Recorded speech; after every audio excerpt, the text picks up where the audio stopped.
खऱ्या अर्थानं पाहिलं आपण यांच्या कार्याला दोष देत नाही, दोष देणे इतपत आपली पात्रताही नाही, पण महाराष्ट्रामध्येच नव्हे तर संपूर्ण भारतामध्ये अशी एक चर्चा असते की ज्यांनी शिक्षणाची ज्योत सुरू केली ते म्हणजे महात्मा ज्योतिबा फुले.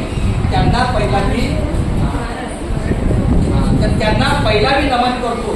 सर्वांची इच्छा की ते खरे शिक्षक होते. त्यांची पत्नी सावित्रीबाई फुले त्यांनी खऱ्या अर्थानं मुलींना पहिले शिक्षण दिलं.